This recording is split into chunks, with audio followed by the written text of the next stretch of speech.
कच्ची सराय पहुंचा ही था कि एक लंबे चौड़े देहाती ने मेरे घोड़े की बागें संभाल ली और बड़े एहतराम से मुझे नीचे उतारा। कुंवर शंकर जी, उसने सवाल किया। हाँ, मैं ही हूँ। तो फिर आइए, जोगी बाबा आपका इंतजार कर रही हैं, उसने कहा। और मैं हैरान सा उसके साथ चल पड़ा। अंदर एक कमरे में जोगी बाबा उसी रूप में मौजूद थे जिसमें पहली बार वो मुझे स्टेशन पर मिले थे। उन्होंने मुस्कुराती निगाहों से मुझे देखा और मैं उनके पास पहुंच गया। कहिए कुंवर शंकर जी, कैसी बीत रही है? बहुत उलझा हुआ हूँ जोगी बाबा, समझ में नहीं आता किसे सच समझूं और किसे झूठ। बैठो बैठो, अभी संसार में तुमने देखा ही क्या है। झूठ और सच की तमीज तो बहुत अरसे के बाद जाके होती है। इंसानों ने झूठ बोलने ही में तो कमाल हासिल किया है, जोगी बाबा ने कहा और फिर बोले। अच्छा, अब ये बताओ क्या रही और कैसे रही? जो काम आपने मेरे सुपुर्द किया उसे अंजाम देने की कोशिश कर रहा हूँ। कुमारी आशा के बारे में नई मालूमात हासिल हुई हैं। वो अपने दुश्मनों से खौफजदा है। उनका ख्याल है कि उनके सौतेले बहन भाई और राजा करण सिंह उनके खिलाफ साजिशें कर रहे हैं और उन्हें हिलाक करके उनकी राजगद्दी छीन लेना चाहती हैं। खूब खूब, बहुत बड़ी बात उगलवाई तुमने। ये तुम्हारे ही कमाल है। मैंने कहा था ना कि तुम मामूली शख्सियत के मालिक नहीं हो। मगर ये सब कुछ मेरी समझ में नहीं आया। अच्छा और सुनाओ, भोपत सिंह से मिले? हाँ, वो एक साधु किस्म का आदमी है, खामोशी से गोशे में बैठा रहता है। उसके चेहरे पर भी मुझे कोई ऐसी बात नजर नहीं आई जिससे मुझे उस पर शुबा होता। और कुमारी देविका से? वो तो बहुत ही मजलूम और बेकस लड़की है। सुना है कि आशा उसके साथ बड़े मुजालिम करती है। इसका इजहार उसकी पेशानी पर बंधी हुई एक पट्टी से भी होता है। उसने आशा कुमारी के बारे में क्या कहा? बस गुन गाती रही उसके। कहने लगी वो उसकी दुश्मन हो ही नहीं सकती। कुमारी आशा का क्या ख्याल है? बस कुमारी आशा यही कहती है कि उसे अपने दुश्मनों से खतरा है। ये सब कुछ तो एक बहुत बड़ी गहरी साजिश का पता देती हैं। साजिश, ऐसी वैसी साजिश, यहाँ हर शख्स किसी न किसी चक्कर में मसरूफ है। मगर जोगी महाराज, एक सबसे बड़ी उलझन जो मेरे जहन में है वो ये है कि आखिर आप इन मामलात में दिलचस्पी क्यों रखती हैं? आप किसकी मदद करना चाहती हैं? कम अज़ कम मुझे पता तो चल जाए, मैंने कहा। और जोगी बाबा के चेहरे पर अजीब से तासरात फैल गए। फिर वो गहरी सांस लेकर बोले, बेटे, अभी समय नहीं आया कि मैं तुम्हें इस बारे में बता दूं। प्रिंस जोगिंदर जो कुछ कर रहा है उससे उसकी ज़िंदगी का भी गहरा ताल्लुक है। और मैं तुमसे बार बार ये कह चुका हूं कि मैंने इसलिए तुम्हारे साथ ये सब कुछ किया है कि इसमें तुमसे हमदर्दी और मोहब्बत भी शामिल थी और अपना मकसद भी पूरा करना था। मुझे किसी ऐसे ही आदमी की ज़रूरत थी जो मेरा काम कर सके। और जब तुम मेरा काम कर दोगे तो फिर तुम्हें किसी और मामले की ज़रूरत ही पेश न आएगी। तुम अपने दुश्मन से बदला भी ले सकोगे इस नई हैसियत में आकर। वो नई हैसियत क्या होगी, इस बारे में मैं अभी तुम्हें नहीं बताऊंगा, प्रिंस जोगिंदर या जोगी बाबा ने कहा। अच्छा जोगी बाबा, जैसी आपकी मर्जी। मैं आपसे ताउन करने का फैसला कर चुका हूं और आप देख रहे हैं कि मैं आपसे इनहराफ नहीं करता। मुझे तुम पर भरोसा है कुंवर शंकर। और कोई खास बात तो नहीं हुई? अरे हाँ, एक किरदार का जिक्र करना भूल गया। वो क्या? एक आदमी को मैंने भोपत सिंह के कमरे से निकलते देखा था। ओहो, कौन था वो? बड़ी खतरनाक सी शक्ल सूरत का आदमी था। भोपत सिंह के कमरे से निकला? उसने मुझे नहीं देखा लेकिन मैंने उसे देख लिया। तुमने उसके बारे में कुछ मालूमात हासिल नहीं की? नहीं। अच्छा, मुझे उसका हुलिया बताओ, जोगी बाबा ने कहा। और मैं अंदाजे की बिना पर उसका हुलिया बताने लगा। जोगी बाबा पुरख्याल अंदाज में गर्दन हिलाते रहे। फिर उन्होंने कहा, अच्छा अब तुम वापस जाओ। दोपहर को मैं तुम्हें उस आदमी के बारे में मालूमात हासिल करके बताऊंगा और ये बताऊंगा कि तुम्हें उसके खिलाफ क्या करना है। कम अज़ कम हमें उस आदमी के बारे में तफसील मालूम हो। मैंने खामोशी से गर्दन हिलाई। थोड़ी देर के बाद मैं जोगी बाबा से रुखसत होकर वापस महल की जानिब चल पड़ा। इस दौरान कोई काबिल जिक्र बात नहीं हुई। जिस शख्स के बारे में प्रिंस जोगिंदर ने मुझसे कहा था कि वो मुझे मालूमात पहुंचाएंगे, लेकिन अभी तक मुझे कोई मालूमात हासिल नहीं हुई। मेरा जहन बहुत ज़्यादा वसी नहीं था। वो तो हालात ने मुझे इतना तजुर्बाकार बना दिया था कि मैं अपनी उम्र से ज़्यादा सोचने लगा था। मेरे दोनों बॉडीगार्ड या तालीक आराम से अपनी अपनी रहायशगाह में मुकीम थे। मैं शाम तक इन्हीं मामलात के बारे में सोचता रहा। प्रिंस जोगिंदर ने मुझे बताया था कि इन वाक़यात से उसका भी कोई ताल्लुक है, बल्कि खासा गहरा ताल्लुक है। उसने कहा था कि उसने इन्हीं तमाम वाक़यात के सिलसिले में 14 साल कैद काटी है और अपनी ज़िंदगी दांव पर लगा दी। आखिर ऐसा कौन सा पुरस्कार मामला था जिसके लिए प्रिंस जोगिंदर को इतना खेल खेलना पड़ा? इस बारे में मुझे कोई अंदाज़ा नहीं था। अपने दोनों बॉडीगार्ड्स के पास पहुंचा तो वो दोनों उठ खड़े हुए। कहिए कुंवर जी, कोई काम हमारे लायक? तुम लोग मेरा पीछा करते रहो। अगर कोई खास वाक़या पेश आए या मुझे तुम्हारी ज़रूरत पेश आए तो तुम मेरा साथ देना बेहतर है, उन्होंने कहा। और तैयार होने के लिए सिर्फ 2 मिनट लिए। इसके बाद मैं उनके कमरे से निकल आया। अब मैं पूरे महल का गश्त करना चाहता था, महल के हालात देखना चाहता था। महल सुनसान हो चुका था। नौकर बांदियां अपने अपने कमरे में जा चुके थे। जगह जगह मध्यम रोशनियां जल रही थीं जो रात की अलामत थी। मैंने उस तरफ का चक्कर लगाया जिधर कुमारी देविका रहती थी। फिर वहां से चला तो भोपत सिंह की रिहायशगाह का रुख किया। भोपत सिंह की रिहायशगाह में भी खामोशी और सन्नाटा छाया हुआ था। बहुत लंबा चक्कर लगाता हुआ बिल आखिर मैं रानी आशावती की ख्वाबगाह की तरफ आ निकला। मैंने देखा रानी के मुहाफिज सोए हुए हैं और अपनी ड्यूटी पर मोहतात नहीं। उनकी गर्दनें उनके सीनों पर ढलकी हुई थीं। चंद लम्हात के लिए मेरे कदम ठिठक गए। फिर मैंने सोचा कि सुबह को रानी को इन मुहाफिजों की कारकर्दगी से आगाह करूंगा, लेकिन दूसरे लम्हे मुझे उछलकर एक सतून की आड़ लेना पड़ी। मैंने पुलिसराज साय को चोरों की तरह रानी के कमरे की तरफ आते देखा था। बिलाशुबा उसका अंदाज मशकूक था और जो लिबास वो पहने हुए था उससे उसका मुंह भी छुपा हुआ था। एक लम्हे के लिए मैंने सोचा कि उसका जायजा लूं कि वो क्या करता है, लेकिन दूसरे लम्हे ज़हन की वो रग फड़क उठी जो झुंझलाहट का इजहार करती थी और जिसके ज़ेर असर मैं सोच समझकर कदम उठाने के बजाय अंधे इकदामात के रास्ते तलाश करने लगता था। चुनाचे मैंने किसी फुर्तीले चीते की तरह उस आदमी की तरफ कदम बढ़ा दिए। मैं इससे पहले कि वो रानी की ख्वाबगाह तक पहुंचता खुद ही कुछ करने का इरादा रखता था। जो ही वो मेरी जद पर आया मैंने उस पर छलांग लगा दी, किसी ऐसे शिकार को काबू में करने के लिए। मुझे मेरे उस्तादों ने खासे गुर सिखाए थे और मुझे खुद पर एतमाद करने का तरीका बता दिया था। मैंने अपने दाव इस्तेमाल करके उस पर हमला कर दिया और वह मेरी इस छलांग पर मेरी जद में आ गया, लेकिन वो भी फुर्तीला आदमी था।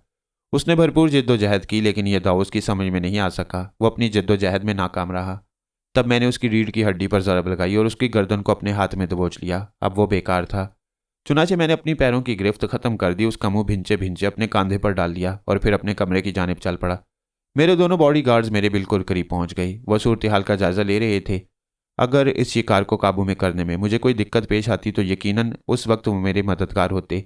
मैं उनके साथ अपने कमरे में आ गया और अपने शिकार को अपने बिस्तर पर लिटा दिया। फिर मैंने उन दोनों से कहा, तुम लोग बाहर मेरा इंतजार करो और अतराफ पर निगाह रखो। वह दोनों बाहर निकल गए थे। मैं अपने शिकार का चेहरा देखने लगा। वो एक जवान आदमी था और इससे पहले मैंने उसे महल में नहीं देखा था। थोड़ी देर के बाद वो होश में आ गया, लेकिन तकलीफ से उसकी आवाज़ नहीं निकल रही थी। उसकी ये तकलीफ मैं ही दूर कर सकता था। रीढ़ की हड्डी हमेशा के लिए नाकारा भी हो सकती थी। चुनाचे मैंने गुर्राई हुई आवाज़ में कहा, अगर तुम इस तकलीफ से निजात हासिल करना चाहते हो तो हर तरह की जिद्दोजहद से बाज रहने का वादा करो, वरना दूसरी बार तुम्हें हमेशा के लिए नाकारा कर दूंगा। मैं भगवान के लिए मर रहा हूं, मुझे बचाओ, उसने कराहती हुई आवाज़ में कहा। तब मैंने उसे औंधा करके एक ठोकर उसकी कमर पर रसीद कर दी। उसकी कराह निकल गई थी, लेकिन बाहर तो और वो तकलीफ खत्म हो गई थी जिसने उसे मौत और जीस्त की कशमकश से दो चार कर दिया था। अब सीधे हो जाओ, मैंने कहा और वो फुर्ती से सीधा हो गया। मुझे अपने बारे में सब कुछ बता दो। मेरा नाम गणपत लाल है, रियासत के एक ओहदे पर काम करता हूँ। रानी साहिबा की दरख्वास्त पर खुफिया तौर पर उनकी निगरानी भी करता हूँ और रात के किसी भी समय इस हालत में उनकी ख्वाबगाह के 3-4 चक्कर लगा लिया करता हूँ। ये काम मैंने उस वक्त से शुरू किया है जब से रानी साहिबा पर हमले हुए थे। गोया तुम भी उनके मुहाफिज हो। हाँ। किस ओहदे पर काम करते हो? बस उनके खुफिया मुहाफिजों में से एक हूँ। रानी साहिबा को तुम्हारे ऊपर एतमाद है? मुकम्मल तौर पर, वरना वो अपनी हिफाजत के लिए मेरा तकर्रर हरगिज़ न करती, उसने तकलीफ से कहा। कहाँ रहते हो? महल के दूसरी तरफ, उस जगह जहाँ और लोग रहते हैं। यहाँ कितने अरसे से क्याम है तुम्हारा? 1 साल से। रानी साहिबा तुम्हारी बातों की तस्दीक करेंगी? हाँ, उसने जवाब दिया। फिर बोला, मेरी कमर में शदीद दर्द है। रीढ़ की हड्डी में टीसें उठ रही हैं, कहीं हड्डी टूट ना गई हो। नहीं, अब वो ठीक है। जो खराबी उसमें थी वो दुरुस्त कर दी गई है। तो फिर मुझे सहारा दो, मैं जाना चाहता हूँ अपने तौर पर। अगर तुम चाहो तो रानी साहिबा से मेरे बारे में मालूमात हासिल कर लो। मैं नहीं चाहता कि किसी और को ये मालूम हो सके कि मैं रानी साहिबा का खुफिया निगरां हूं, गणपत लाल ने कहा। ठीक है, लेकिन रात को तुम्हें यहीं रहना पड़ेगा। मैं सुबह ही रानी साहिबा से मालूमात हासिल कर सकता हूँ। ऐसा ना करो, मुझे रातों रात अपनी जगह वापस पहुंच जाना चाहिए। ठीक है, लेकिन मेरे लिए मुमकिन नहीं है। इसके अलावा मैं तुम्हें आज़ाद भी नहीं छोड़ सकता। मैंने एक रस्सी तलाश करके उससे गणपत लाल के हाथ कसकर पुश्त पर बांध दिए। दोनों पांव भी जकड़ दिए ताकि वो जुम्बिश ना कर सके। सुनो, मैंने उससे गुर्राए हुए लहजे में कहा, अगर तुमने चीखने की कोशिश की तो तुम मेरे हाथों से बच नहीं सकोगे। मैं नहीं चीखूंगा, भला मुझे चीखने की क्या ज़रूरत है? मैंने गणपत लाल को उठाकर फर्श पर डाल दिया और फिर बाहर अपने साथियों के पास आ गया। मैंने आहिस्ता से उनसे कहा, ठीक है, अब तुम आराम करो। मेरा शिकार बेबस है, इसे अपनी जगह से हिलने का मौका नहीं मिल सकेगा। ठीक है कुंवर, लेकिन अगर आप कहें तो हम रात भर यहाँ पहरा दे सकती हैं। नहीं, इसकी ज़रूरत नहीं है, मैंने कहा और दोनों चले गए। मैं अपने बिस्तर पर जा लेटा। गणपत लाल उसी तरह बिस्तर पर पड़ा हुआ था। दूसरी सुबह मैंने रानी से मुलाकात की और उनके कमरे में पहुंच गया। मेरे सुबह ही सुबह आने से वो हैरान हो गई थी। अरे शंकर महाराज, खैरियत तो है? इतनी सुबह ही सुबह क्या बात है? उन्होंने ताज्जुब से सवाल किया। रात मैंने एक चोर पकड़ा है रानी साहिबा, जो इस वक्त मेरे कमरे में मौजूद है। अगर आप चाहें तो उसे देख सकती हैं। चोर? हाँ, अपना नाम गणपत लाल बताता है और कहता है कि वो आपका खुफिया मुहाफिज है। अरे, रानी का रंग जर्द पड़ गया। गणपत लाल वो कहाँ है? उन्होंने बेचैनी से कहा। मैंने कहा ना, रात को मैंने उसे पकड़ लिया है। अगर आप मेरे कमरे तक चल सकें तो उसे देख सकती हैं। ठहरो, मैं चल रही हूँ, उसने कहा और फिर वो मेरे साथ मेरे कमरे में आ गई। अरे अरे, खोल लो, इसे खोल दो, ये मेरा ही आदमी है। क्या खुफिया तौर पर आपकी ख्वाबगाह की निगरानी करता है? हाँ, उस वक्त से जब से मुझ पर हमले शुरू हुए हैं मैंने इसे अपनी ख्वाबगाह में ड्यूटी पर लगा दिया था। ठीक है, मैंने जवाब दिया और फिर गणपत लाल के हाथ पांव खोल दिए। बमुश्किल तमाम वो खड़ा हो सका था और इसके बाद वो बाहर निकल गया। रानी आशावती के चेहरे पर गौर फिक्र के आसार पैदा हो गए थे। थोड़ी देर के बाद उसने मुझसे इजाज़त ली और वहाँ से वापस चली गई। उसकी कैफियत अजीब सी थी। दिन को तकरीबन 11:30 बजे फिर उस पुरस्कार अंदाज में मुझे जोगी महाराज का रुक्का मिला। उस मुलाजिम को शायद उन्होंने खास तौर से फांस लिया था। मुलाजिम ने वो रुक्का बड़ी राजदारी से मेरे पास पहुंचा दिया। मैंने रुक्का खोलकर देखा तो लिखा था, जिस आदमी का तुमने तज़किरा किया था उसका नाम सुधीर है। सुधीर इस वक्त तुम्हें तालाबाड़ी की पुरानी हवेली के पीछे बने हुए एक मकान में मिल जाएगा। वो वहाँ तन्हा है। तालाबाड़ी का इलाका कच्ची सराय से एक फरलांग के फासले पर है। अगर तुम यहाँ तक आ जाओ तो उसके बारे में मालूमात हासिल हो सकती हैं। तुम उसकी ज़ुबान खुलवाने के लिए कोई भी कदम उठा सकते हो, मुझे इस पर एतराज़ नहीं होगा। हाँ, अपने साथ अपने दोनों बॉडीगार्ड्स को भी ले आना ताकि तुम्हें कोई दिक्कत ना हो। जिस कदर जल्द मुनासिब हो ये काम कर लो। मैंने रुक्का पढ़ने के बाद एक गहरी सांस ली और दिल ही दिल में मुस्कुरा दिया। ठीक है, मुझे ये सब कुछ करना चाहिए। प्रिंस जोगिंदर मेरा सरपरस्त था। उसने मेरे ऊपर जो एहसानात किए थे उनका सिला जिस अंदाज में मुझे चुकाना पड़े ये मेरा फ़र्ज़ है। चुनाचे एक बार फिर मैं महल से निकल आया। इस बार मैंने रानी आशावती को इतला देने की ज़रूरत भी महसूस नहीं की। जो कुछ हो रहा था मेरी तवक्को के खिलाफ था। मैं तो अपने ही मामलात में मस्त था। मेरे दोनों बॉडीगार्ड मेरे साथ चल पड़े। तालाबाड़ी का इलाका शुरू करने में कोई दिक्कत पेश नहीं आई। पुरानी हवेली एक टूटे हुए खंडर का नाम था जिसके अतराफ में आबादी थी। उसके बिल्कुल अकब में एक कच्चा मकान मुझे नजर आया। वो अकेला ही था। सामने एक खासा बड़ा अहाता था और उसके बाद मकान के 2 या 3 कमरे थे। अहाते में कोई दरवाज़ा नहीं था। मैं उससे अंदर दाखिल हो गया। अतराफ में मैंने देख लिया था। इसके अलावा मैंने अपने साथियों को इस सिलसिले में होशियार भी कर दिया और वह पूरी तरह मुस्ताद थे। मैंने उन दोनों कमरों में झांका। अभी तक हमने अपने कदमों की आवाज़ पैदा नहीं होने दी थी और फिर एक कमरे में मुझे वो शख्स नजर आ गया। वही था। सूरत हाल खासी खतरनाक थी, लेकिन प्रिंस जोगिंदर ने मुझ पर एतमाद किया था। उसने जो तालीम मुझे दिलवाई थी उस पर यकीनन उसे पूरा पूरा एतमाद था, वरना मुझे इतना बड़ा काम ना सौंपता। मैं चंद लम्हात सोचता रहा और फिर अंदर पहुंच गया। कमरे में बैठा हुआ शख्स मुझे देखकर उछल पड़ा था। उसने तेज निगाहों से मुझे देखा और फिर बोला, क्या तुम अंधे हो? यहाँ घुस आए हो? हाँ, मैं अंधा हो गया हूँ और देखे बगैर यहाँ घुस आया हूँ। क्या बक रहे हो? आखिर तुम यहाँ कैसे आए? अजीज़म, मेरा ताल्लुक इस मकान से है। क्या? वो ताजुब से बोला। वो गहरी निगाहों से मेरे हुलिया का जायजा ले रहा था। तुम्हें तो यहाँ आए हुए चंद ही रोज हुए, लेकिन मैं यहाँ सदियों से रहता हूँ। मैंने जवाब दिया। सदियों से? हाँ, सदियों से। क्या बक रहे हो? सुधीर के चेहरे का रंग बदलने लगा। जो तुम सुन रहे हो ये घर आसिफ ज़दा है। ये दूसरी बात है कि मैं ज़रा जदीद किस्म का भूत हूँ, लेकिन यहाँ मैं अपने बीवी बच्चों के साथ रहता हूँ। तुम मुझे खौफजदा करने की कोशिश कर रहे हो? सुधीर ने डरी डरी मुस्कुराहट के साथ कहा। शायद ऐसी ही बात हो, लेकिन तुम्हारे साथ अब जो कुछ होने वाला है वो तुम्हारे हक में बेहतर नहीं होगा। क्या बकवास कर रहे हो? वही जो तुम सुन रहे हो। मैं कोई बेवकूफ़ आदमी नहीं हूँ। मैं तुम्हारा हुलिया दुरुस्त कर दूंगा। वो अपनी जगह से आगे बढ़ा और मेरे करीब पहुंच गया। दूसरे लम्हे उसने मुझ पर हमला कर दिया था, लेकिन मैंने एक हाथ उठाकर उसके मुंह पर रसीद किया और उसे वापस उसी जगह भेज दिया जहां से उसने इब्तदा की थी।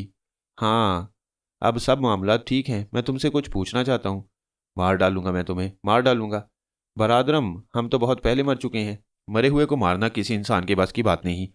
मैं तुमसे चंद सवालात करूंगा, मुझे उनके दुरुस्त जवाब दो, वरना फिर मरने वालों में से एक का फैसला हो जाएगा। क्या बकवास करते हो? तुम यहाँ किसके ईमा पर आए थे? मैंने करख्त लहजे में सवाल किया, लेकिन दूसरे लम्हे सुधीर ने अपनी जेब से एक लंबा सा चाकू निकाल लिया। मैं खुद ही आगे बढ़ा और सुधीर ने जल्दी से चाकू वाला हाथ आगे बढ़ा दिया, लेकिन मैंने बहुत कुछ सीख लिया था। चुनाचे मैंने पलट कर एक सही निशाना लगाया और मेरे जूतों की ठोकरों ने उसके जिस्म पर जगह जगह नीले निशानात बना दिए और फिर मैं उसे उस वक्त तक मारता रहा जब तक वो उठने के काबिल रहा। बिलाखिर वह ज़मीन पर लेट गया और अब मैंने उसकी गर्दन पर पाँव रख दिया था। अगर तुमने एक बार भी गलत बयानी की तो तुम्हारे पूरे बदन पर जख्म ही जख्म होंगे, मैंने सुकून से कहा और सुधीर की आंखों में खौफ उतर आया। मैं हालात से वाकिफ और तुम्हारे आने का मकसद भी, इसलिए ये ना भूलना कि गलत बयानी तुम्हारी ज़िंदगी छीन लेगी। इस आसेब ज़दा इमारत के किसी कमरे में तुम्हारी लाश मिली तो ये कोई नहीं सोच सकता कि तुम्हें किसने कत्ल किया है। यह भूतों का इलाका है। मैंने मुस्कुराते हुए कहा। सुधीर की हिम्मत जवाब दे गई थी। उसने आहिस्ता से कहा, मुझे भोपत सिंह ने यहाँ बुलाया था। बिल्कुल ठीक। मकसद? उसने सवाल किया। देखो, तुम यूं करो, पहले मुझे अपने बारे में बता दो। अगर कोई खास बात ना निकली तो मैं तुम्हें सारी तफसीलात बता दूंगा। भोपत सिंह से मेरा कोई रिश्ता नहीं है। मैं एक पेशावर आदमी हूँ, मुआवजा लेकर दूसरों के बारे में काम करता रहता हूँ। अगर तुम मुझे अपने बारे में तफसील बता दो तो मैं तुम्हें सब कुछ बता दूंगा। मेरे बारे में कुछ और जानना चाहते हो तो खड़े हो जाओ, मैं तुम्हें तफसील बता दूँ। ये ज़्यादती है मेरे दोस्त। अगर ये ज़्यादती मैं तुम्हारे साथ ना करता तो तुम मेरे साथ कर सकते थे। वैसे अब तुम जवाब दो जल्दी से कि भोपत सिंह ने तुम्हें यहाँ क्यों बुलाया था। उसकी ख्वाहिश है कि मैं रानी आशावती को खौफजदा करता रहूँ, ऐसी हरकत करूँ कि रानी खुद को हर लम्हा खतरात में घिरा महसूस करे, उस पर गोलियाँ चलाऊँ लेकिन इस तरह के वो ज़ख्मी ना हो और यह समझती रहे कि इत्तफाकिया तौर पर उसकी ज़िंदगी बच जाती है।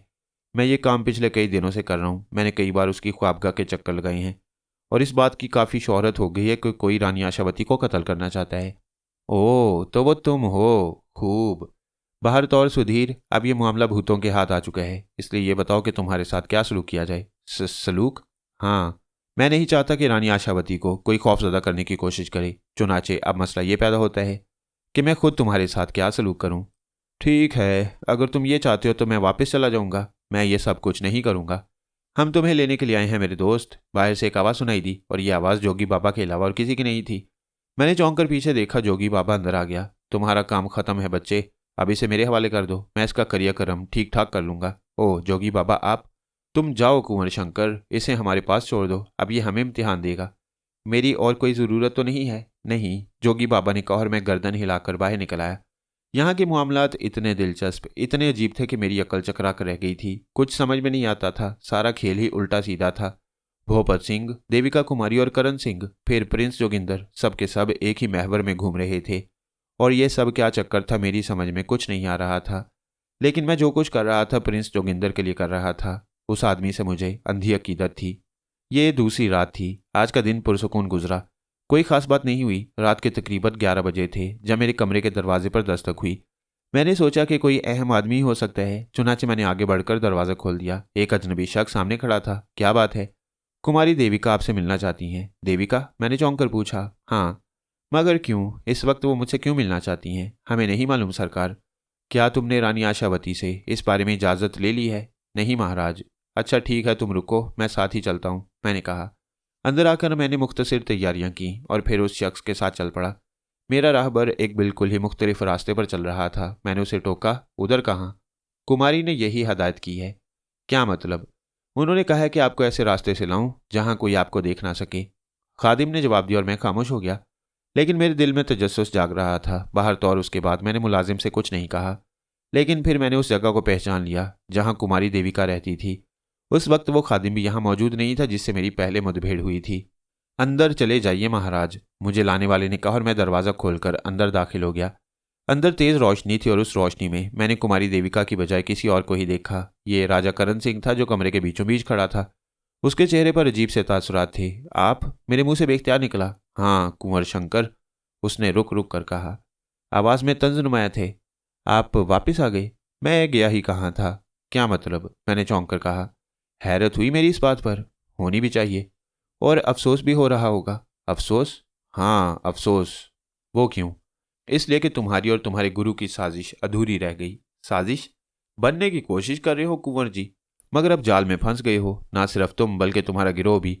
राजा करण सिंह तंजिया अंदाज में बोला। आपको कोई गलत फहमी हुई है राजा साहब। नहीं बरखौरदार, यूं कहो कि अभी तुम्हारे दूध के दांत भी नहीं टूटे और आए थे तुम राजा करण सिंह से मुकाबला करने। अब जरा जेल की हवा भी चखो। जेल की? मैंने घबरा कर कहा। बचत की एक तरकीब हो सकती है। राजा साहब आप? देखो शंकर, तुम्हारा जो भी नाम है, सुनो, ये रियासत के मामलात हैं जिनमें अंग्रेज़ हुकूमत भी दखल नहीं देती। फिर किसी और को इसकी इजाज़त कैसे मिल सकती है?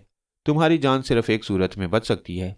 मैं प्रिंस जोगिंदर से मिलना चाहता हूँ। प्रिंस जोगिंदर? राजा करण सिंह ने कहका लगाया। वो पुलिस के कब्जे में है। जोगी बाबा? मेरे मुंह से बेख्तियार निकल गया। हाँ, तुम्हारा वो नाम निहाद, जोगी बाबा। प्रिंस जोगिंदर या दीवान बहादुर सिंह? दीवान बहादुर सिंह? हाँ, उस बहरूपिये का काम यही है। 14 साल की जेल काटी है उसने। मेरी समझ में कुछ नहीं आया। जानना चाहते हो तुम कुंवर शंकर, या पुराने गुरु के पास जाने के ख्वाहिशमंद हो? राजा साहब आपका रवैया मेरे साथ अच्छा नहीं है। तुम कौन हो पहले ये बताओ, उसके बाद मैं फैसला करूंगा कि तुम्हारे साथ क्या रवैया रखा जाए। मैं तुम्हारी जान बख्शी कर सकता हूँ सिर्फ इसलिए कि तुम पोलो के बेहतरीन खिलाड़ी हो। आप मेरे बारे में क्यों जानना चाहती हैं? ये एक लंबी कहानी है। तो बराह करम मुझे अपनी कहानी सुना दें। सुने बगैर बाज नहीं आओगे? अच्छा ठीक है तो सुनो। रानी आशावती मेरी बीवी है, लेकिन वह मुझसे मुखलिस नहीं है। मेरी और उसकी शादी एक मजबूरी के तहत हुई थी। उस मजबूरी के बारे में तुम्हें नहीं बताया जा सकता। फिर क्या हुआ? प्रिंस जोगिंदर या दीवान बहादुर सिंह उसका दस्ते रास्त है। यह शख्स भी हमारे यहाँ मुलाजिम था। रानी आशावती के 2 बहन भाई हैं, सौतेले। उसने दोनों की जिंदगी खराब करके रख दी है। उसका एक सगा भाई और था जो दर हकीकत रियासत का मालिक था। सगा भाई? हाँ। वो कौन था? कुंवर शंकर, करण सिंह ने कहा और मेरी आंखें हैरत से फैल गईं। क्या नाम था उसका? कुंवर शंकर सिंह। वो कहाँ गया? उसे बचपन में ही अगवा कर लिया गया था, और उसे अगवा करने वाला दीवान बहादुर सिंह। लेकिन कुंवर शंकर एक हादसे में इत्तफाकिया तौर पर हलाक हो गया। प्रिंस जोगिंदर को रानी आशावती ने अपने काम के लिए मामूर किया था और इसके लिए उसने एक बहुत बड़ी रकम भी दी थी। दरअसल आशावती खुद उस वक्त इतनी उम्र रसीदा नहीं थी, इसलिए यह साजिश एक और शख्स ने की थी जो इससे फ़ायदा हासिल करना चाहता था। लेकिन वो शख्स बस हादसे में हलाक हो गया, क्योंकि रानी आशावती को ये बात मालूम थी कि उसके लिए क्या प्रोग्राम बनाया गया है। चुनाचे वो खुद भी उस पर यकीन रखती थी, जबकि प्रिंस जोगिंदर ने अपने तौर पर कुछ और ही सोचा था।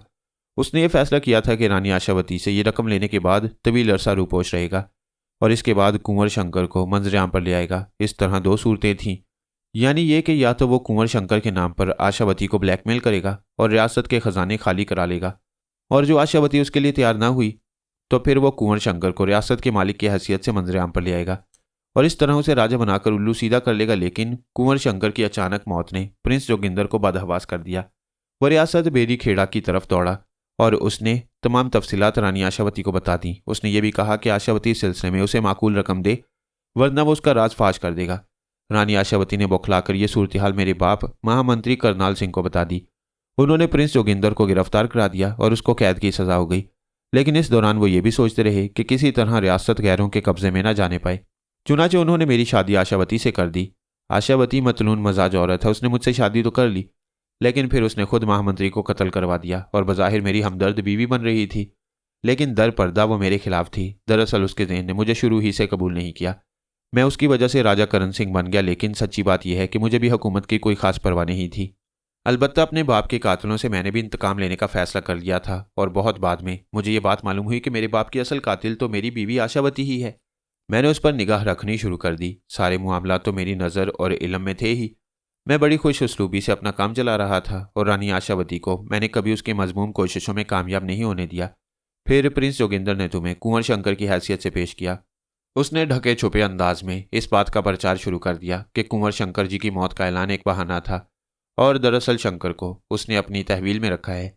तुम कौन हो ये सब नहीं जानता, लेकिन तुम्हारे अंदाज देखने के बाद कोई भी शख्स ये बात कह सकता है कि तुम कोई शहजादे ही हो, और बिलाशुबा उसने तुम्हारा इंतखाब बहुत शानदार किया था।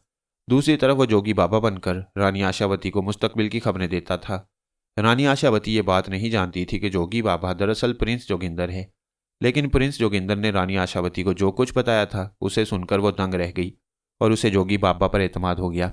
फिर जोगी बाबा ने उसे बताया कि एक शख्स कुंवर शंकर की हकीकत से मंजरेआम पर आया है और आजकल उसका बोलबाला हो रहा है। चुनाचे रानी आशावती मेरे साथ वहीं पहुंच गई। वहां उसने तुम्हें देखा और उसे यकीन हो गया कि तुम ही कुंवर शंकर हो। चुनाचे उसने मुझे सूरत हाल बताई और मुझसे कहा कि किसी तरह कुंवर शंकर को रियासत बेरी खेड़ा लाया जाए और फिर उसे किसी हादसे का शिकार बना दिया जाए। लेकिन जोगी बाबा ने इस बात की ममानियत की। उन्होंने कहा कि कुंवर शंकर को यहाँ ज़रूर ले आया जाए, लेकिन एक मोहरे की हैसियत से उसे महफूज रखा जाए, और अगर किसी को गलत सूरत हाल बताने आए तो उसे रियासत के मालिक की हैसियत से पेश कर दिया जाए। बदकिस्मती से मेरे यहाँ औलाद नहीं हुई थी। मैं बस यही चाहता था कि रियासत मेरे ही खानदान में रहे। चुनाचे जब तुम यहाँ आए तो मैं रूपोश हो गया। मैं किसी काम का बहाना करके दरअसल यहीं पर मौजूद था और तुम्हारे और प्रिंस जोगिंदर के बारे में छानबीन कर रहा था, और इस छानबीन के नतीजे में सूरत हाल मुझे मालूम हो गई। चुनाचे मैंने फ़ौरन अपने इख्तियारात से काम लेकर हुकाम से रब्ता कायम किया और इसके बाद जोगी बाबा को गिरफ्तार कर लिया। ये बात खुलकर मंजरेआम पर आ गई है कि जोगी बाबा ही प्रिंस जोगिंदर का दूसरा नाम है और रानी आशावती उसके साथ मिलकर साजिश कर रही है, समझे तुम। और अब तमाम साजिश तश्त अज़बाम हो गई है। प्रेसिडेंट बहादुर ने यह फैसला सादिर फरमा दिया है कि क्योंकि रानी आशावती साजिशी जहन की मालिक है और रियासत के खिलाफ यही साजिशें कर रही है, इसलिए अब वो इस रियासत की हुक्मरान रहने की अहल नहीं है और रियासत उनके शौहर की हैसियत से मेरे हवाले कर दी जाएगी। यूं कुंवर शंकर तुम्हारा खेल खत्म हो गया। तुम जो कोई भी हो, अब तुम्हें अदालत में बयान देना पड़ेगा कि तुम कुंवर शंकर नहीं हो, बल्कि तुम्हारी शख्सियत कुछ और ही है। अगर तुम मुझे इस बारे में बता दो तो मुमकिन है मैं तुम्हारी सिलसिले में मदद करूं और तुम पर रहम खाकर तुम्हें छोड़ दूं, वरना दूसरी सूरत में तुम्हें प्रिंस जोगिंदर के साथ लंबी सज़ा हो जाएगी। ये तमाम हालात मैं सुन चुका था। मेरा दिलो दिमाग ये फैसला नहीं कर पा रहा था कि अब मुझे क्या करना चाहिए। अनोखी साजिश थी। सारे के सारे मतलबी और खुद परस्त लोग थे। प्रिंस जोगिंदर ने दौलत कमाने के लिए मुझे अपना जरिया बनाया। वह मुझ पर इसलिए अपनी दौलत खर्च कर रहा था कि एक दिन मेरे जरिए सोने की कान का मालिक बन जाए। ये तो कोई बात न हुई। मैं तो सिर्फ अपनी मोहब्बत में उसके लिए सब कुछ करने पर आमादा था, लेकिन उसके जहन में यह साजिश परवान चढ़ रही थी। ये सुनकर मुझे दुख हुआ था। एकदम मेरी तबीयत इस सारे माहौल से उचाट हो गई। पहले भी इस बारे में सोच चुका था कि अपने मकसद से हट गया हूँ। वो आवाज़ जो मुझे सुनाई दी थी वो मेरे वालिद की थी, जो मुझे मेरी जिम्मेदारी का एहसास दिलाना चाहते थे, और यह हकीकत थी कि मैं अपनी जिम्मेदारियों से हटकर ऐशो इशरत की दुनिया में खो गया था। इस माहौल ने मुझे मुतासिर किया था और मैं कुंवर शंकर की हैसियत से एक आला पाई की ज़िंदगी गुजारने में मसरूफ़ हो गया था। हरचंद के मेरे दिल के इंतहाई गोशों में यह ख्याल जरूर मौजूद था कि वक्त आने पर मैं अर्जुन सिंह से अपने बाप का बदला लूंगा, लेकिन सच्ची बात यह है कि ऐशो इशरत की जिंदगी ने यह ख्यालात मेरे जहन से काफ़ी परे धकेल दिए थे। अब जबकि हकीकत खुलकर सामने आई तो मेरी आंखें भी खुल गईं। मैंने चंद लम्हात तवक्कुफ के बाद अपने उन दोनों बॉडीगार्ड्स के बारे में पूछा। वो गैर मुल्की थे और उन्हें किराए पर इसलिए हासिल किया गया था कि वो तुम्हें कुंवर शंकर बनाने में इमदाद दें। उनके बारे में सिर्फ इतना ही पता चल सका है कि वो मुआवजा लेकर काम कर रहे थे और उन्हें कतई इस साजिश का इल्म नहीं था। चुनाचे उन पर केस कायम नहीं किया गया और उन्हें वापस भिजवा दिया गया। क्या मतलब ये सब कुछ हो चुका है? हाँ मेरे दोस्त, दरअसल प्रिंस जोगिंदर एक नौकर किस्म का आदमी है। उसने अपने तौर पर साजिश जरूर की थी, लेकिन राजा महाराजाओं की टक्कर पर आना कोई मामूली बात नहीं है। मैं जो कुछ करता रहा उसने प्रिंस जोगिंदर की सारी बिसात उलट दी और अब वो एक बेबस मोहरे के सिवा और कुछ नहीं रह गया। राजा करण सिंह ने मुस्कुराते हुए कहा। कुमारी आशावती को इस सिलसिले में तफसीलात मालूम है? मैंने सवाल किया। अभी क्या ज़रूरत है उसे मालूमात हासिल करने की? वो तो उस वक्त सब कुछ मालूम कर लेगी जब माजूल कर दी जाएगी। गोया तुमने अपनी बीवी के खिलाफ भी साजिश कर डाली है। मैंने कहा। मेरी बीवी ने खुद मेरे खिलाफ साजिश की थी, मैंने तो सिर्फ जवाबी हमला किया है, राजा करण सिंह ने मुस्कुराते हुए कहा और फिर संजीदा होकर बोला। लेकिन तुमने अपने बचाव के लिए अभी तक कुछ नहीं कहा है। मैं बचना नहीं चाहता। क्या मतलब? जो कुछ हो चुका है वही मेरे लिए काफ़ी है। अब मैं किसी और को अपने मामलात का राजदार नहीं बनाऊंगा। उन मामलात के बारे में ही कुछ बता दो। वो क्या हैं? कौन हो तुम? तुम्हारी इस शख्सियत की वजह क्या है? तुम्हारा ताल्लुक कहाँ से है? कुंवर शंकर बनने से पहले तुम कौन थे? प्रिंस जोगिंदर के हाथ कैसे लगे? मैंने कहा ना राजा करण सिंह, मैं इस बारे में कुछ नहीं बता सकता। तो फिर जेल की हवा खाओ, मुझे इसमें कोई एतराज़ नहीं है, मैंने जवाब दिया। दर हकीकत मेरी सोचने समझने की कुव्वतें माऊफ हो गई थीं। जब सारा खेल बिगड़ गया तो मैं तन्हा क्या कर सकता था? जैसी तुम्हारी मर्जी। मैंने तो सोचा था कि अगर तुम कोई आम शख्सियत निकले तो फिर तुम्हारे बचाव का भी बंदोबस्त कर दूं। जानते हो किस लिए? मैं नहीं जानता। इसलिए कि तुम पोलो के बेहतरीन खिलाड़ी हो और जो खेल तुमने पेश किया था वो आज भी मेरे जहन में नक्श है। गौर कर लेना, तुम चाहो तो मैं तुम्हारी मदद कर सकता हूँ, लेकिन इस शर्त पर कि इसके बाद तुम रेजिडेंट टीम में शामिल होगे। हम तुम्हें बेहतरीन मुआवजा अदा करेंगे। तुम रेजिडेंट की तरफ से खेलना और अपना वही खेल पेश करना। मैं तुम्हारे खेल से मुतासिर हूँ, इससे ज़्यादा मुझे और तुमसे कोई दिलचस्पी नहीं, क्योंकि बाहर तौर तुम गद्दार थे, लेकिन इसके साथ साथ ही तुम्हें प्रिंस जोगिंदर के खिलाफ अदालत में गवाही देना पड़ेगी। मेरे होंठों पर हकारत आमेज मुस्कुराहट फैल गई और मैंने कहा। राजा करण सिंह, हर शख्स का एक म्यार होता है, उसकी अपनी एक जिम्मेदारी होती है। तुमने मुझे इतना नीच क्यों समझ लिया है कि जिस शख्स ने मुझे ज़िंदगी के बेहतरीन साल दिए मैं उसी के खिलाफ सिर्फ इसलिए गवाही दूंगा कि तुमने इसके एवज मुझे माकूल मुआवजे पर मुलाजिम रख लिया है? राजा करण सिंह, मेरे भी बहुत से मुलाजिम थे, इससे ज़्यादा मैं तुमसे और कुछ नहीं कहना चाहता। मैंने कहा ना, सब कुछ तुम्हारी मर्जी पर मुनहसिर है। मेरी पेशकश मुखलिसाना थी। अगर तुम इसे कबूल करने को तैयार नहीं हो तो कोई हर्ज नहीं, तुम्हारी तकदीर में यही लिखा है तो तुम भुगतो, राजा करण सिंह ने जवाब दिया। और इसके बाद उसने ताली बजाई। चंद अफराद अंदर आ गए और ये मुकामी लोग ही थे, लेकिन पुलिस की वर्दी में। उनमें से एक ऑफिसर भी था। राजा करण सिंह ने मुझे उसके हवाले कर दिया और कहा, ऑफिसर, प्रिंस जोगिंदर का दूसरा साथी जो कुंवर शंकर की हैसियत से रियासत पहुंच गया था, लेकिन दर हकीकत कुंवर शंकर नहीं है। क्या हुक्म है इसके लिए? ऑफिसर ने मुझे घूरते हुए कहा। तुम जानते हो तुम्हें क्या करना है। प्रिंस जोगिंदर के साथी के साथ जो सलूक किया जा सकता है वो इसके साथ किया जाए, राजा करण सिंह ने बेरहमी से कहा। और मेरे हाथों में हथकड़ियां डाल दी गईं। सारा खेल खत्म हो गया था। मुझे रातों रात वहां से रवाना कर दिया गया। पुलिस की एक गाड़ी मुझे लेकर चल पड़ी। मैं खामोश था। आने वाले वक्त का कोई तस्वुर मेरे जहन में नहीं था, बल्कि सच्ची बात तो यह है कि अब मुझे सोचने का मौका मिला था। मैंने अब तक जो कुछ किया है वो मेरे मकसद में कहाँ तक मुआविन था। सच्ची बात तो यह है कि मैंने दूसरों पर इन्हिसार करके अपनी जद्दोजहद तर्क कर दी थी, और यह इंतहाई बेवकूफ़ी की बात थी। मुझे ऐसा नहीं करना चाहिए था। ऐशो इशरत की ज़िंदगी तो कभी भी हासिल हो सकती थी। मैंने उसमें गुम होकर और प्रिंस जोगिंदर की बात मानकर एक बहुत बड़ी हमाकत की थी, जिसका खुमियाजा मुझे इस शक्ल में भुगतना पड़ रहा था। वापस दिल्ली आने के बाद मुझे लॉकअप में बंद कर दिया गया। जिस कोठरी में मुझे बंद किया गया उसमें मैं तन्हा था। मोटी मोटी सलाखें सामने नजर आ रही थीं और उनके सामने संतरी पहरा दे रहा था। रात के आखिरी पहर था जब मुझे इस लॉकअप में धकेला गया। मैं एक दीवार से जा लगा और बैठे बैठे अपने बारे में सोचने लगा। अर्जुन सिंह आज़ाद फिर रहा था और मैं लॉकअप में हूँ। ये तो मुनासिब नहीं। ये तो मेरे मकसद की तकमील नहीं है। मुझे अपनी कार्रवाई के लिए खुद को तैयार करना है। देखना यह है कि साजिश के सिलसिले में मेरे साथ क्या सलूक किया जाता है। वैसे मैंने यह तहैया कर लिया था कि किसी को किसी कीमत पर अपने बारे में सही बात नहीं बताऊंगा। कम अज़ कम मुझे इस बात का तो हक था कि मैं अपना माजी राज में रखूं। ये माजी ही तो अब मेरा असासा था, जिसे कोई मुझसे छीन नहीं सकता था। बाकी तमाम चीज़ें मुझसे छीन ली गई थीं। आंखों के कोनों से आंसू के 2 कतरे मेरे गालों पर लुढ़क आए और मैंने जल्दी से उन्हें खुश्क कर लिया। कि रोना बुज़दिली की अलामत है। मैं बुज़दिल नहीं हूँ। मुझे तो अपने मिशन के लिए ना जाने क्या कुछ करना है। चुनाचे वकार मियाँ मैंने खुद को पुरसकून कर लिया और इसके बाद इत्मीनान से घुटनों में सर देकर सो गया। दूसरी सुबह 10 बजे के करीब संतरी ने जोर जोर से मुझे आवाज़ें देकर जगा दिया। पुलिस वालों का रवैया मेरे साथ बेहतर नहीं था। संतरी ने 2-4 गालियां मुझे बकीं, लेकिन खून खौल जाने के बावजूद मैंने खुद को पुरसुकून रखा। अब तक की हमाकतों का नतीजा भुगत चुका था। जल्दबाजी बेशक नुकसानदेह होती है। संतरी मुझे उठने के लिए कह रहा था, मैं उठकर बैठ गया। कहो क्या बात है, कब तक सोते रहोगे कुंवर साहब? उसने तंजिया अंदाज में कहा। रात को 5-5:30 बजे तक तो मैं जागता रहूं, उसके बाद लेटा, इसलिए नींद ज्यादा हो गई। अब तो पूरी हो गई नींद? संतरी ने पूछा। हाँ, मेरे लायक कोई खिदमत हो तो बताएं। अरे खिदमतगार तो हम हैं कुंवर साहब, चलिए आपको इंचार्ज साहब बुला रही हैं, उसने कहा और मैं सलाखों वाले दरवाजे के पास आ गया। चंद और संतरी उसकी मदद के लिए आ गए थे और उस वक्त कोई और तस्वुर मेरे जहन में था भी नहीं। चुनाचे उन्होंने मुझे बाजुओं से पकड़ा और लिए हुए थाने के कमरे में पहुंच गई। यहाँ एक बड़ी बड़ी मूंछों वाला मोटा ताज़ा ऑफिसर बैठा हुआ था। उसकी आंखें बेहद डरावनी और सुरख थीं। उसने मुझे घूरते हुए कहा, क्या नाम है तुम्हारा? कुंवर शंकर। मैं असली नाम पूछ रहा हूँ। यही असल नाम है। समझने से कुछ नहीं होता। तुम जानते हो कि तुम्हारी कलई खुल गई है, इसलिए अब अपना सही नाम बताओ। कहाँ के रहने वाले हो? उस बहरूपिये दीवान बहादुर के हाथों कहाँ से लगे थे? क्या साजिश हुई थी आप दोनों के दरमियान? थानेदार साहिब, आप बहुत सीधे सादे मालूम होते हैं। मैं पहले ये बात कह चुका हूं कि मैं किसी साजिश की निशानदेही करने यहां नहीं आया। तुम आए नहीं बेटा, लाए गए हो। मैंने फिर सवाल किया, आखिर मुझे इस वक्त क्यों ले जाया जा रहा है? तुम्हारी शनाख्त करानी है। शनाख्त? हाँ शनाख्त। वो क्या होती है? शनाख्ती परेड हो रही है। एक चोरी हुई है। एक अंग्रेज अफसर बहादुर के घर में चोर पकड़ा गया है, लेकिन दूसरे जरिए से, और अब बहुत से लोगों को खड़ा करके उनकी शनाख्त कराई जाएगी। अंग्रेज अफसर बहादुर की साहिबजादी ने उसकी एक झलक देखी थी और वह शनाख्त के लिए थाने आई हैं। अच्छा अच्छा, ये मेरे बदन की खाल उतार कर मेरे हाथ में देने का मंसूबा नहीं है। चलो ठीक है, मगर मेरे दोस्त, तुम जानते हो मैं चोर नहीं हूं, चूंकि मैं दूसरी जगह से पकड़ कर लाया गया हूं। हाँ जानता हूं। दरअसल बहुत सारे लोगों में चोर की शनाख्त करानी है, तुम सिर्फ शनाख्ती परेड में हिस्सा लेते रहो। मैंने गर्दन हिला दी और इसके बाद मैंने उन लोगों से कोई सवाल नहीं किया। मुझे थाने के अकबीस से मिलाया गया, जहां बड़े बड़े दरख्त झूल रहे थे। दरख्त के साए में 15-16 आदमियों की लाइन लगी हुई थी। मुझे भी वहां लाकर उस लाइन में खड़ा कर दिया गया।